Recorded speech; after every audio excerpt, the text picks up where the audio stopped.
At the edge of the sleepy town of Black Hollow stood the old Holloway House, a crumbling Victorian mansion abandoned for over a century.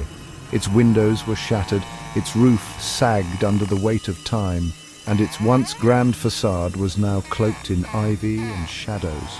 The townsfolk avoided it, whispering tales of curses and disappearances. But to Emma, a freelance photographer with a fascination for the macabre, it was the perfect subject for her next project. Emma arrived at the house on a cold, overcast afternoon. The air was thick with the scent of damp earth and decay.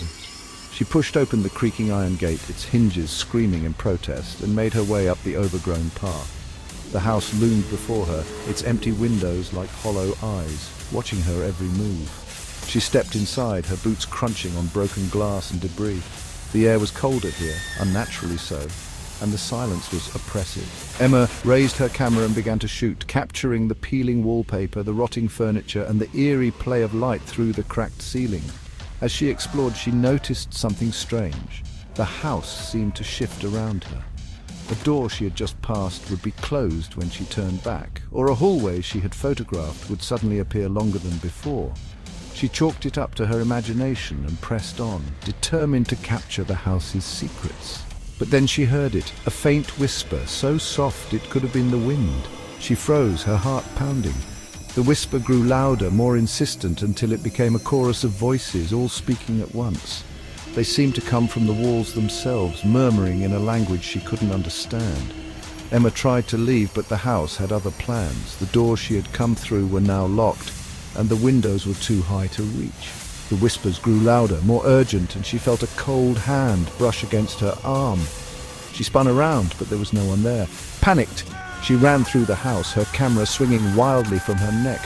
The walls seemed to close in around her, the whispers now deafening. She stumbled into a room she hadn't seen before, a small, windowless space with a single chair in the center.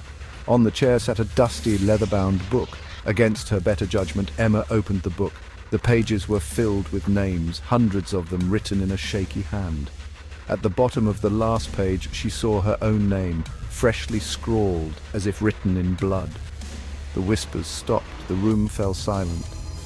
And then, from the shadows, a figure emerged, a tall, gaunt man with hollow eyes and a twisted smile.